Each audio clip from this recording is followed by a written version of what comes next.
प्रिय विद्यार्थियों, आपका पीआर एजुकेशन व माजिसा एजुकेशन यूट्यूब चैनल पर स्वागत है।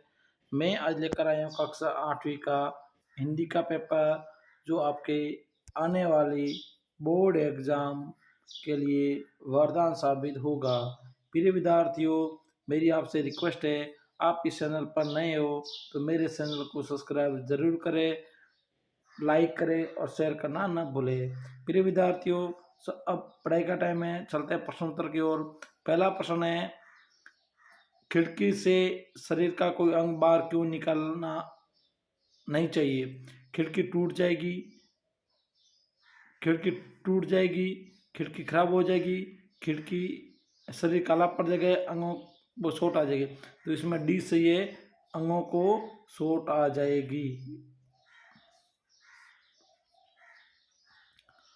दूसरा सवाल है, किस वाक्य में सादर का शुद्ध बहुवचन प्रयोग किया गया है? यानी कौन से इस अवसर दिए इसमें सादर का सही उपयोग किया गया है शब्द का? मोहन बाजार से सादर खरीद कर लाया। ब है, मोहन बाजार से चादर खरीद कर लाया। सी है, मोहन बाजार से चादरा खरीद कर लाया। और डी है कि मोहन बाजार से चादरी खरीद कर लाया। तो इसमें अ सही है। क्या सही है? मोहन बाजार से चादर खरीद कर लाया।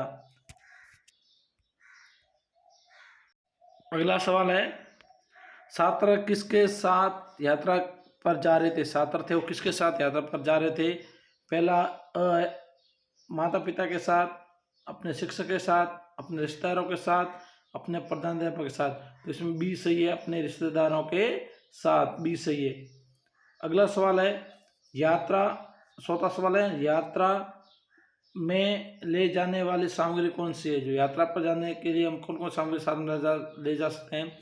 चादर, कपड़े, टॉर्च, पानी की बोतलें, कपड़े, चादर, कपड़े, पानी की बोतल, टॉर्च, चादर, पानी की बोतल। इसमें सही है, चादर, कपड़े, पानी की बोतल, सी सही है।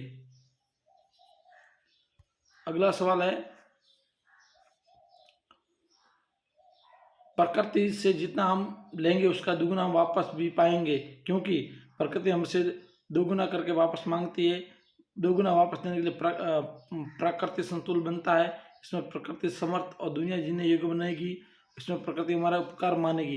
इसमें सी सही है, प्रकृति समर्थ और दुनिया जीने योग्य बनेगी। हम अच्छा, पृथ्वी का जो प्रकृति है उसके साथ अच्छा व्यवहार करेंगे तो प्रकृति अच्छी बनेगी तो हमको ऑक्सीजन अच्छा मिलेगा, फल अच्छा मिलेगा, फ्रूट अच्छा मिलेगा, खाद्य सामग्री अच्छी मिलेगी, तो हमारा समर्थन और जीवन भी अच्छा रहेगा। अगला सवाल है, छठा है, विश्व पर्यावरण दिवस का मनाने का क्या कारण है? जो विश्व पर्यावरण दिवस मनाते उसका मनाने का क्या कारण है?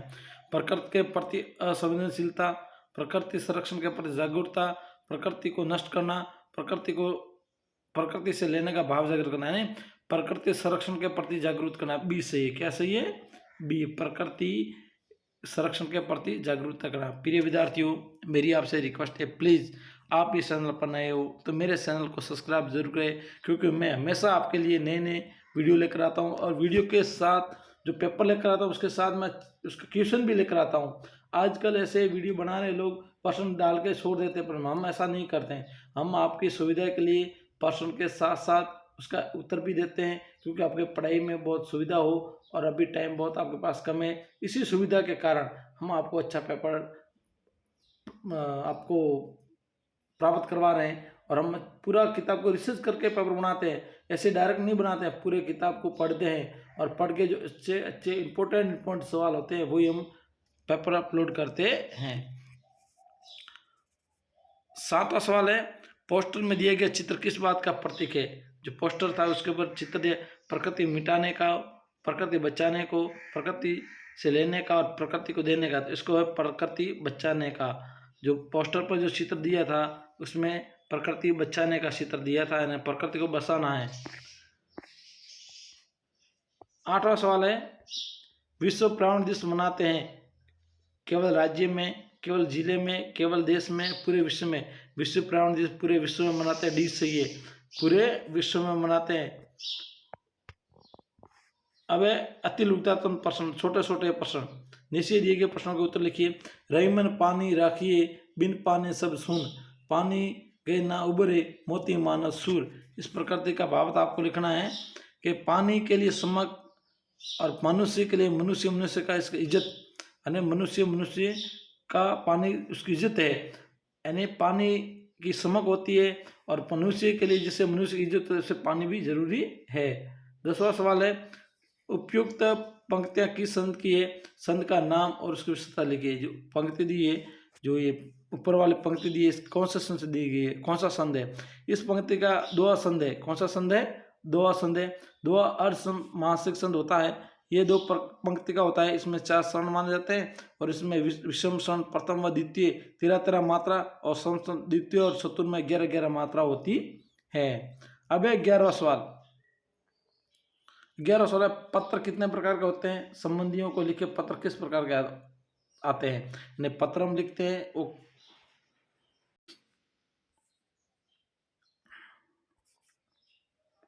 पत्र कितने प्रकार के होते हैं? कौन कौन से होते हैं? प्रकार पत्र 2 प्रकार होते हैं, एक तो औपचारिक पत्र और एक अनौपचारिक पत्र। और जो संबंधियों को लिखा जाने वाला पत्र होता है अनौपचारिक कहलाता है। जो संबंधी को हम किसी को पत्र लिखते हैं, बहन की शादी के लिए, भाई की शादी के लिए, अनौपचारिक पत्र होता है। 12वां सवाल है, वह मन ही मन बड़े देव को मानने लगी, बड़े देव मेरे बाबा को बचाने लेना, उनका प्यास के मारे बुरा हाल है, पानी नहीं मिला तो मर जाएंगे। तो वह इसमें उत्तर है, वह मन ही मन बड़े देव को मानने लगी, बड़े देव मेरे बाबा को बचा लेना, उनका प्यास से बुरा हाल है, पानी नहीं मिला तो वो मर जाएंगे। यानी ऐसा कैसे जो किसी को पानी नहीं मिलता है तो उसके लिए हालत खराब हो जाती है ना, उसके बारे में बताया गया है। और 13वां सवाल है, डॉक्टर अब्दुल कलाम को मिसाइल मैन क्यों कहा जाता है? बहुत इंपॉर्टेंट सवाल है बच्चों, और ये 100% सवाल आएगा। ये सामाजिक विज्ञान में भी आता है और हिंदी में भी आता है और ये जरूर आए, और संस्कृत में इसका पाठ भी है, एपीजे अब्दुल कलाम का अंतरिक्ष यात्रा। तो ये जरूर ये पाठ प्रश्न आएगा। तो डॉक्टर एपीजे अब्दुल कलाम वो भारतीय एयर स्पोर्ट्स वैज्ञानिक थे और अग्नि और पृथ्वी मिसाइल के विकास और संचालन में अहम भूमिका निभाई थी। उन्होंने सन 1988 में भारत में पोखरण परीक्षण में बड़ा संगठनात्मक रोल अदा किया था। यही कारण उन्हें मिसाइल मैन कहा जाता है। अब दीर्घ प्रश्नोत्तर। निम्नलिखित गंदास को पढ़कर उसके नीचे दिए गए प्रश्नों के उत्तर दीजिए। यानी गंदास आपको दिया हुआ है, उसको पढ़ के उसके प्रश्नोत्तर बताना है। बहुत से मनुष्य, ये गंदास में पढ़ रहा हूँ, बहुत से मनुष्य सोच कर कि हमें कभी सफलता नहीं मिलेगी।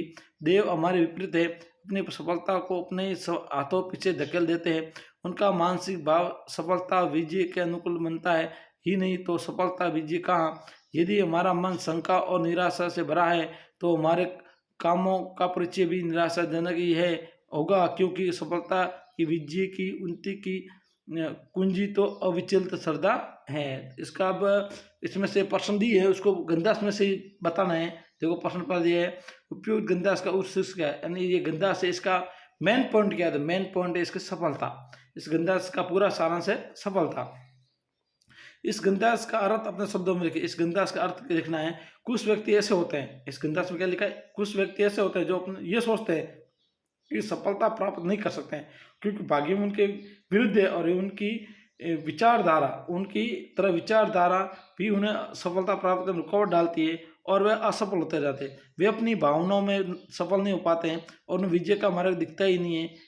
इसका कारण यह है कि वे अपनी सफलता और विजय के विषय में पूर्ण निराश हो चुके होते हैं और उन्हें अपनी क्षमता पर भरोसा होता नहीं है।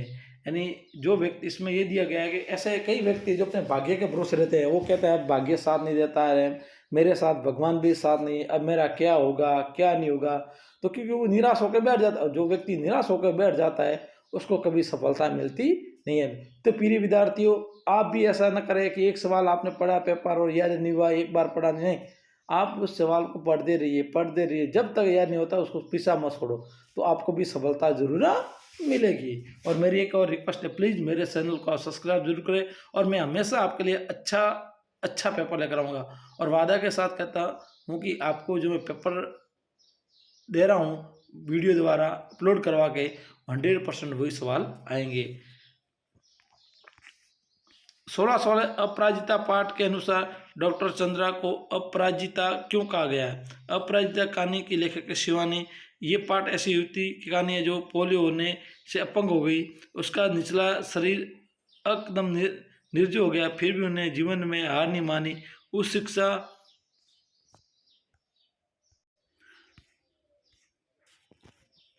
हाँ, अपराजित कहानी लेखक शिवानी। ये पाठ ऐसी युवती की कहानी है जो पोलियो होने के से अपंग हो गई। उसका निचला शरीर एकदम निर्जीव हो गया, फिर भी उसने जीवन में हार नहीं मानी। उस शिक्षा प्राप्त कर डॉक्टर की डिग्री प्राप्त की, उद्यम साहस रखने से अपराजित कहा गया है। और 16 सवाल है, छोटा नागपुर क्षेत्र में अंग्रेजों के विरुद्ध हुए आंदोलन शहीद बिरसा मुंडा की भूमिका को लिखी। मुंडा एक जनजातीय समूह का था जो छोटा नागपुर पठार झारखंड के निवासी थे। बिरसा जी को 1900 में आदिवासी लोगों को संगठित देखकर ब्रिटिश सरकार ने आरोप में गिरफ्तार कर लिया और उन्हें 2 साल की सजा दी गई। अंत में 9 जून 1900 सुबह 8 बजे अंग्रेजों द्वारा उन्हें जहर दिए जाने के कारण उसकी मृत्यु होगी। तो बिरसा मुंडा तो आंदोलनकारी थे और वो अंग्रेजों के विरुद्ध हमारे यहाँ स्वतंत्रता संग्राम तैयार करते थे। अंग्रेजों को शक हो गया और उन्होंने उनको जेल दे दी और बाद में 9 जून को उन्होंने जहर देकर मार दिया। तो प्रिय विद्यार्थियों, कल एक और पेपर लेकर आऊँगा आपके सामने। तब तक बने रहिए मेरे चैनल पर और मेरे चैनल को सब्सक्राइब जरूर करें। धन्यवाद।